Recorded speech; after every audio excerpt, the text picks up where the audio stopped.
and attitude. Gusto po natin i-push through yung what God has started sa ating buhay bilang mga mananampalataya.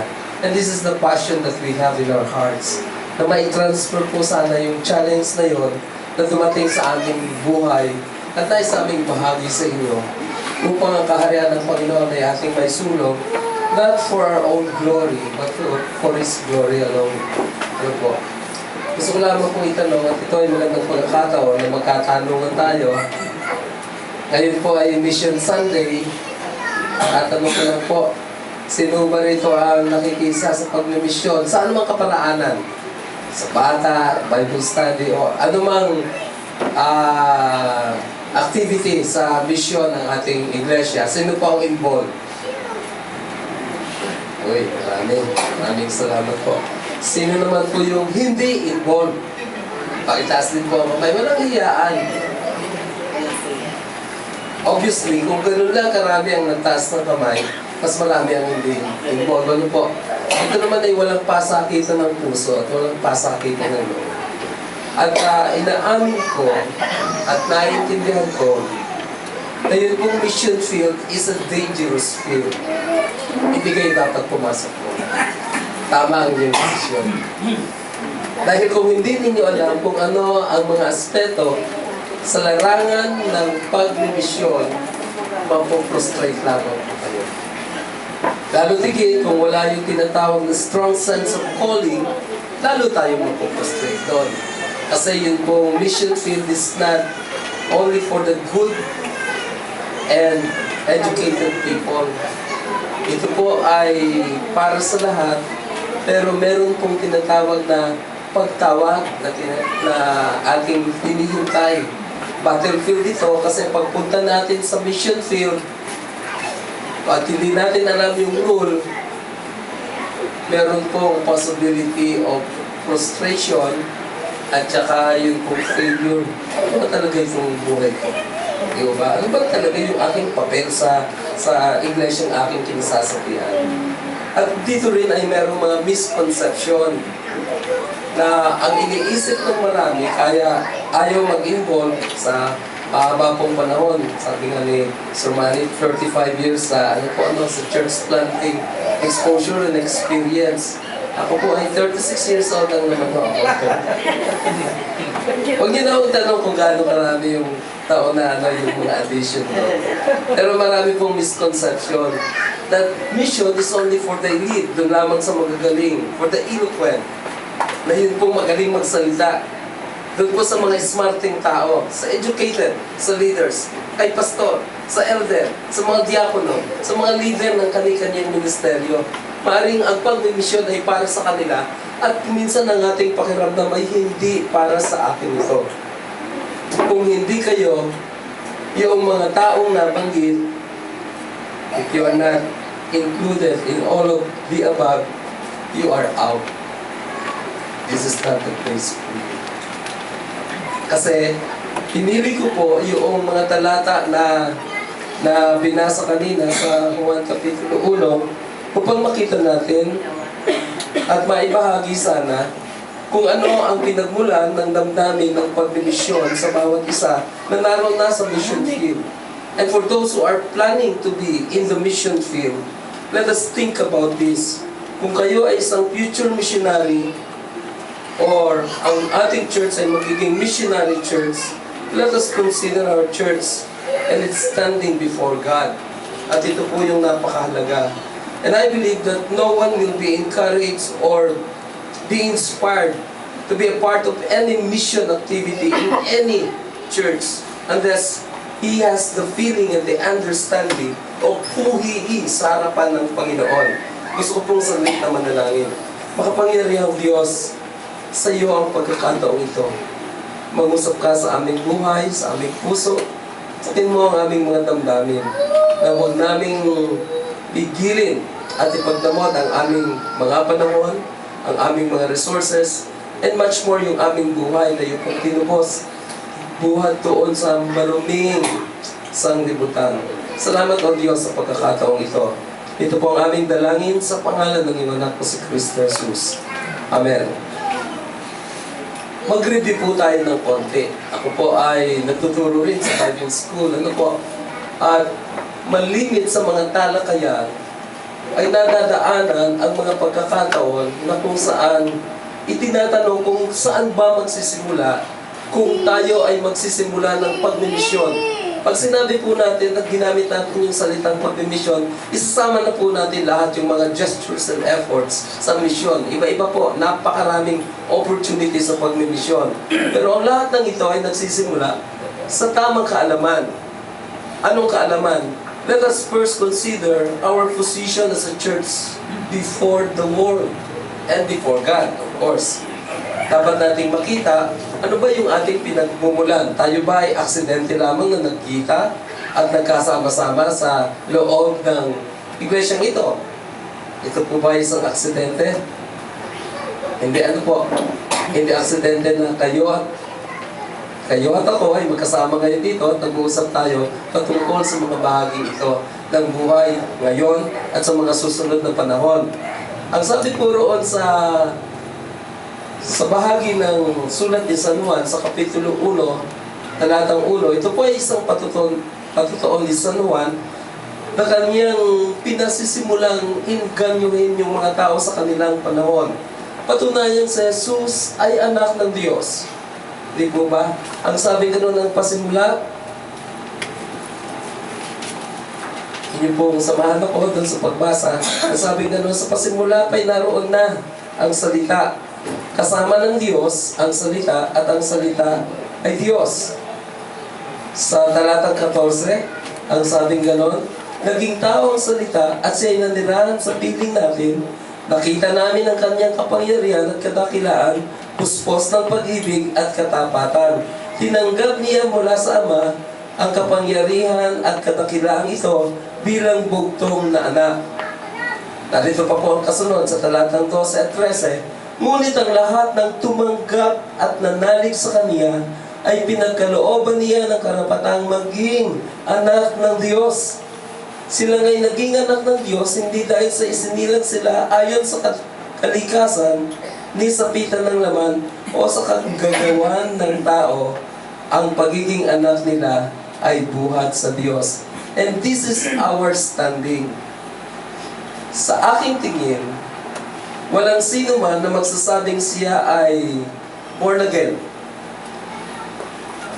Ang etsakwera sa larangan ng pagmimisyon. Bakit ho?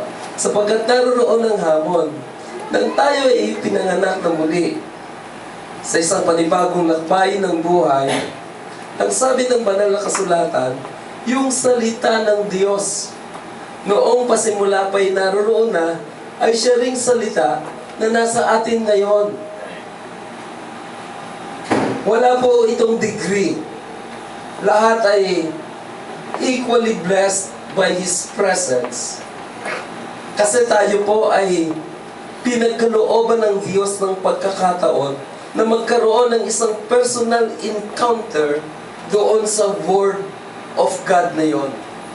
Minsan sinasabi natin ang ating Biblia ay Word of God, hindi po ba? Ito po yung isang konsepto patungkol sa salita na sinasabi na sa ibang kaisipan iniisip nila yung Word of God ay isa lamang mga kasaysayan, mga istorya patungkol sa Diyos. But you will notice, in all the translation, yun pong in the beginning was the Word was written in capital letter. Ang ibig sabihin, meron pong persona yon. Yung salita niyon ay hindi po isang idea buhat sa Diyos, kung hindi the incarnate God. Yung Diyos na hindi nakikita, na nagpahayag sa pamamagitan niya ni Kristo Jesus, at siya namang Diyos na nasa atin. So wala pong tinatawag na sabihin natin, ano bang tawag dito? Bakanting buhay. Pagka pinag-usapan na yung presensya ng Diyos sa atin, na siya namang mag-uudyok sana, at ang akin pong panalangin sa mga paghahanda nung ako ay nasa ospital, I think a lot about this simple message, and this will never be long. Maikli lamang po ang hamunan sa pagbimisyon. Kasi parang pag humahaba, dumadami yung takot, at pag marami yung takot, ayaw na. Mamabilisin po natin ito. Yun pong usapan sa pagbimisyon At si Jesus na ating tinanggap, sino bang tumanggap din? Maaaring hindi kayo involved sa mission, pero sino po rito ang may personal na relasyon kay Kristo Jesus? Malinaw-linaw na ang usapan. Ano ho? Malinaw-linaw na ang usapan. Meron tayong pagsisimulan ng hamon. Kasi, hindi po tayo tumatayo ng tayo lamang ngayon sa harapan ng Diyos. At lalo tigit, hindi tayo haharap sa harapan ng sanglibutan, sa sanglibutan ng tayo lamang. Si Jesus na ating tinanggap, hindi lamang po siya Diyos na hindi nakikita at nagpakita. Ang sabi ni Apostol Juan, na nanahan kasama natin, nakita namin siya, nahipo namin siya, nakausap namin siya. Ang sabi po, yung Word of God is the alter ego of who God is. The God who is invisible was being seen through Christ in this world once upon a time. Minsan sa pagkakataon ng buhay sa mundong ito, ay nakita, narinig, nahawakan, naging isang pagpapala at siya rin yung Kristo nasa atin. Dito ko po gustong magsimula ng paghamon. Kasi sabi ko, sa mahabang panahon, sa maraming iglesia, sa maraming lugar, napakahirap humamon pagdemisyon. Di ba? Ito ang pinakamalaking struggle ng mga organisasyon, ng mga denominasyon, ng mga simbahan. At kahit sa ating sarili, hindi tayo konbinsido that we are the right person to do the job. Di ba? Do you feel you are qualified? The answer will be always no. But then again, through this truth from the Word of God, we qualify. Tayo po ay kasama dapat.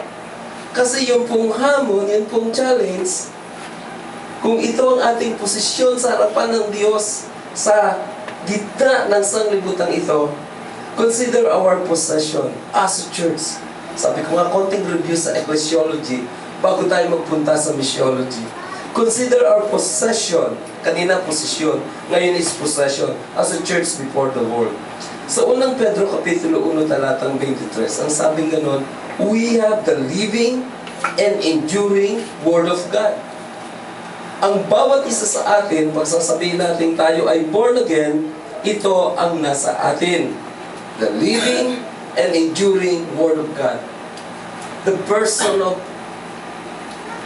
Christ in us. Wala pong ano yun, wala pong degree, wala pong magnitude yun. Pare-pareho tayo. Tumanggap tayo ng isang tagapagligtas at pare-pareho ang kalidad. Maaaring iba ang ating itsura, iba ang ating sukat, iba ang ating size. Pero isa lamang po ang totoo. Tayo ay anak ng Diyos, binigyan tayo ng karapatang matawag na anak ng Diyos at nasisiyahan tayo, hindi po ba? Nagmamalaki tayo. Inaawit natin ang ating mga patotoo ng ating pakikipag-ugnay kay Kristo. We feel and we are confident that within us is the living and enduring Word of God. Not the ideas about God, but the person of God who is unseen sa ating buhay. So meron po tayong kayo. Kung hindi man kayo hahayo, pwede kayong makibahagi. Kung hindi kayo makapagbahagi, may mga pagkakataong katulad nun, pwede tayong manalangin katulad ng ating ginawa. If you can consider one missionary at least every day or every week, every month, ipagpipray lang, wala na po tayong gagawin nun. But we are actually involving ourselves into one missionary effort in our own time, in our own sabihin nating capacity. Pwede po yun. So, wala akong makitang reason kung bakit hindi tayo mag-i-involve lahat. Kung sasabihin natin tayo ay born again, dapat kasali po tayo ron. And again, dun sa Romans chapter 1 verse 16, that we also receive the power. Kasi tayo ay born again, tingnan po ninyo, ang sabi po sa Roma Kapitulo 1, talatang 16, ito pa ang nasa sa atin. This is our possession. We might not be so rich or eloquent or smart. Maaring ang pakiramdam natin, hindi tayo yung isang leader. Pero deep within, and in the eyes of God, ang sabi po rito ay ganito. Roma Kapitulo 1, talatang 16. At ganito ang sabi ng banal na kasulatan. Hindi ko ikinahihiya ang mabuting balita tungkol kay Kristo, sapagkat ito ang kapangyarihan ng Diyos sa ikaliligtas ng bawat mananampalataya, unay sa mga Hudyo at gayon din sa mga Griego. Dito sa atin, ang sabi ganon, hindi ikinahiya. Sa talatang 5, dito rin sa Kapitulo 1, ang sabi ganon na ito. Sa pamamagitan niya, tinanggap namin sa Diyos ang kaloob na maging apostol upang ang lahat ng bansa ay akayin sa pananampalataya at pagsunod sa Kanya. Makikita po natin, everyone, you might not know this siguro sa panahon ito, pero sinasabi ng Banal na Kasulatan, every believer, every person claims to be a born-again individual. Ang sabi ka nun, we possess a sense of call and a call of apostleship. Ano po ba yung apostleship na yun? Apostle tayo in our own right sa harapan ng Diyos. Binigyan niya yung karapatan yun. Ibig sabihin, kung apostol, di lamang palagi namang nagtuturo yun eh. Naghahayag lamang. At ang pagkahayag sa pagmimisyon, yun pong pagganap ng Diyos sa kanilang buhay, kaniya na yun. Huwag niyo na pong piliting tumanggap kung hindi napapanahon. Ang kailangan lamang ay ipahayag. Ang sabi ko ng Campus Crusade for Christ, witnessing. This is part of our missionary effort. Witnessing is simply sharing Christ and leaving the result to God. That every time you share the Word of God, the gospel of salvation, you have been a good missionary. A sense of apostleship. Ipamumuhay po natin yun. At nasa atin yun. This is a sense of hope to those who believe. And if you deny yung relationship mo sa Panginoon, of course, wala na tayo rito masasabi. Bahala na kayo sa buhay mo. Hindi ba? Walang pilitan eh. Kinakailangan yung pagmimisyon ay galing sa puso or else, mechanical lamang po yun. Maraming nagmimisyon na walang personalan, trabaho lang. Pero sa Panginoon, yung pagmimisyon ay isang personal na bagay sa harapan ng Diyos. And this is one of the reasons that He elected us and predestinated us dito sa ganitong uri ng buhay.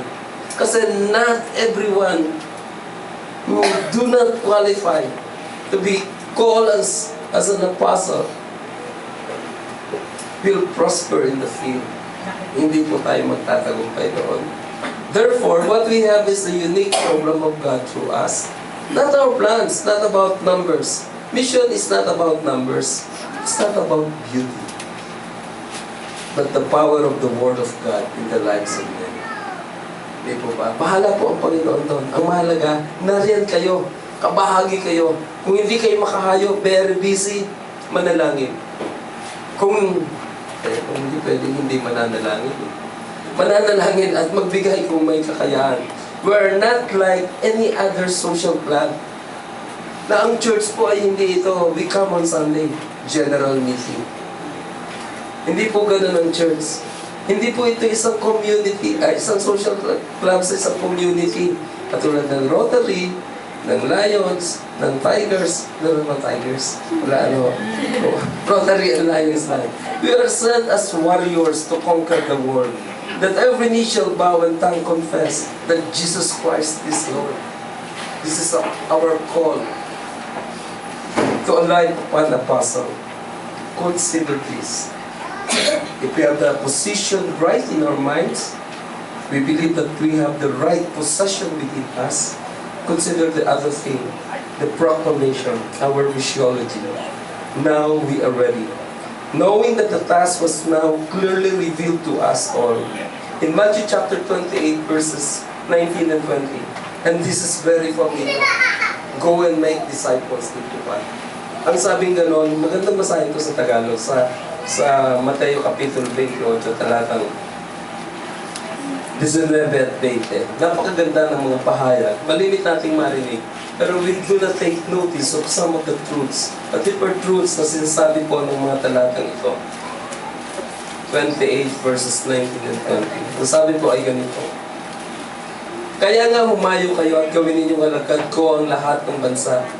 Bautismohan ninyo sila sa pangalan ng Ama at ng Anak at ng Espiritu Santo. At turuang sumunod sa lahat ng pinag-uutos ko sa inyo. Tandaan ninyo, ako'y laging kasama ninyo hanggang sa katapusan ng sanlibutan. Ulitin ko ang sabi pong gano'n.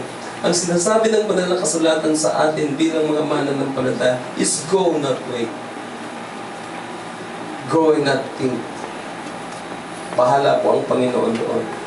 Ang sabing gano'n, humayo kayo at gawin ninyong alagad ko ang lahat ng bansa.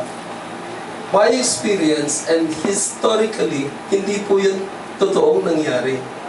Na lahat ng humayo ay nagtagumpay at nakagawa ng maraming mga alagad sa kanyang panahon.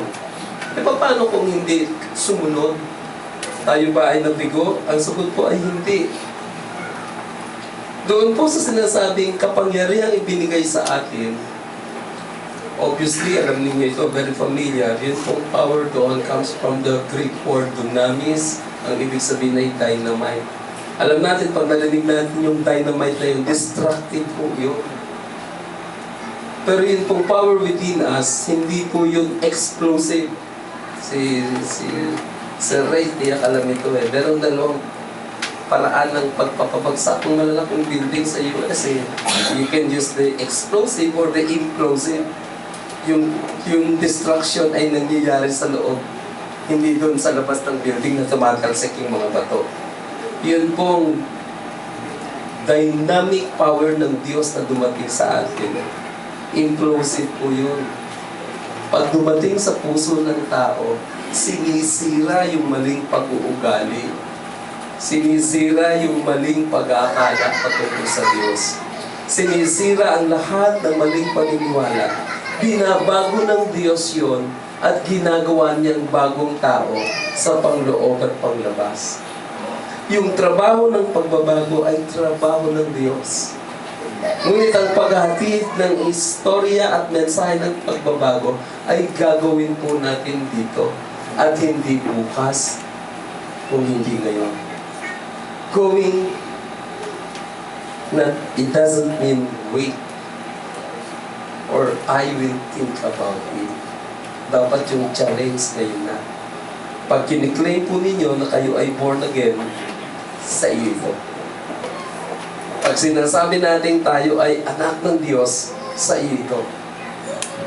Pag sinasabi natin ako ay lehitimong miyembro ng bading ito, sa iyo ito. So mamaya pag nagtanong ako, sa palagay ko, hindi ko alam. At sabi po ng isa, we are called not merely to be advocates of Christianity, but witnesses to Christ and for His glory. Amen? Advocate. Tayo po ay isang magpapahayag patungkol kay Kristo. Let us not fail to take our religion with us wherever we go. Hindi lamang tayo Kristiyano pag araw ng linggo. Hindi lamang tayo Kristiyano pagka doon sa mga reliyosong panahon at araw ng ating buhay. Bilang isang anak ng Diyos na sa pagkap ng kapangyarihan at pagkatawag na ito, everyone should go and make disciples. Ito po yung missionary effort. Maring at some point, hindi pupunta sa church na to. Pero nakatitiyak ako na kung tama ang ating paghahayag ng mensahe na dumating sa atin, na ating tinanggap at bumago rin ang ating buhay, babaguhin ang buhay ng taong ito, at siya ay magiging alagad ng Panginoon. At ipagpupuri natin ang lahat nito. Every believer is a witness. If you know your position and what you possess in the Lord, dapat yun pong challenge sa puso mo ngayon. Many years ago, I made this decision. Mayroon pong nakakalam ng aking istorya. Ako po ay taga San Pedro lang. Ako po ay galing sa drugs, galing ako sa bisyo. Nang makilala ko ang Panginoon na merong nagtiyagang magsabi sa akin ng mensahe ito, bumago sa aking buhay. 3 years after that, I decided na iwan ko yung trabaho ko at pumasok sa seminaryo at ipaglingkod ang buhay na ito sa Panginoon. Mahabang taon na ang lumipas. Ngunit sariwa pa sa aking puso. Kung hindi ko lubos na naunawaan ang pagkatawag na ito, wala ako sa harapan ninyo, wala akong kinalaman sa pagmimisyon ito. Ngunit ngayon ay Panginoon. Sabi natin kanina na tayo ay hindi sa pamagitan ng hindi pagtaas ng kamay. And obviously, that is an expression of non-participating dun sa ating mga programa. But just the same, I would like to share this challenge. Ako, maikling hamunan lamang ito. Hindi ko na pahahabain. Doon din tayo papunta. If you feel that you have left out or sabihin natin neglected the opportunity of being a part of a missionary effort in whatever degree sa ating buhay, siguro ngayon is a time to decide.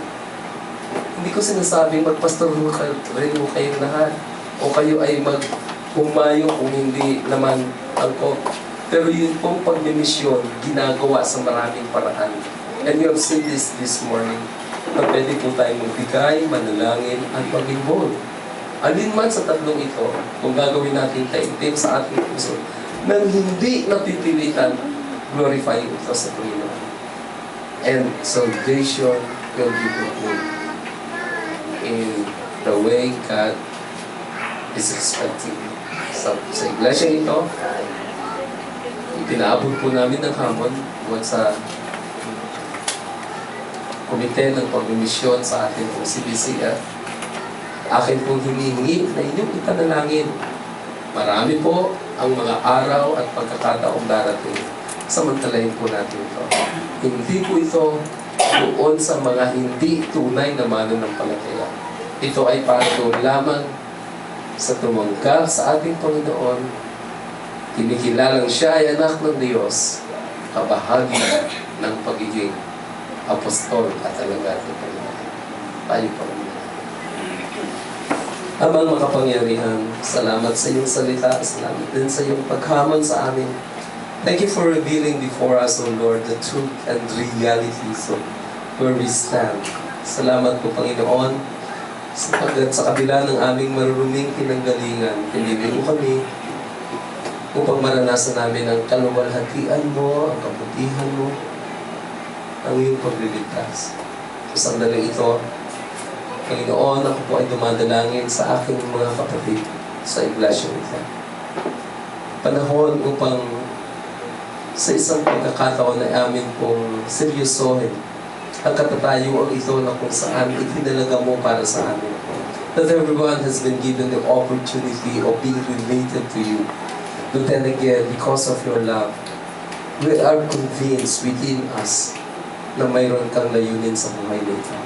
Na hindi mo lamang po kami, Panginoon, tinawag upang magmasid. Tinawag mo kami upang ipaglingkod ang maikling buhay nito sa sangkatauhan. Sa atin na naririyan at nakikinig, maaaring nadarama pa, maaaring hindi ko alam, Panginoon, yung pakiramdam. Ngunit isang bagay ang totoo ngayon. Narito ang paghamon. Nais mo bang ipangako sa Panginoon na sa anumang paraan ng pagkatawag, mag-i-involve ako sa gawain ng pagmimisyon. Ang sino mang mayroong pagkatawag sa Diyos sa umagang ito, nais ko po kayo ay tumayo. Nais kong ipanalangin na ang Diyos ay tunay na magpala sa inyong buhay. Karanasan ninyo ang kagalakan, maging instrumento ng pagbabago sa buhay ng maraming tao. Mayroon po ba? Nais ko po kayo ay tumayo at gusto pong manalangin. Maraming salamat po. Purin po po mo. Mayroon pa po ba? Isa pong personal na desisyon ito. Personal na pagkatawag. At nais ko na aking maranasan ang unang pagkakatawag na itatalaga ninyo ang inyong buhay sa pagmimisyon. Hindi dahil kailangan, but because you love the Lord and you want to serve Him. That through your life, His name will be glorified. Tayo po ang nangyayari. Amang makapangyarihan sa lahat, itinataas ko po ang aking kamay at ibinibigay ang basbas at pagpapala sa mga desisyong ito na iyo pong nakita mula sa kanilang malinis na puso, taimtim na pagnanais na ang kalwalatian mo'y tunay ng mahayag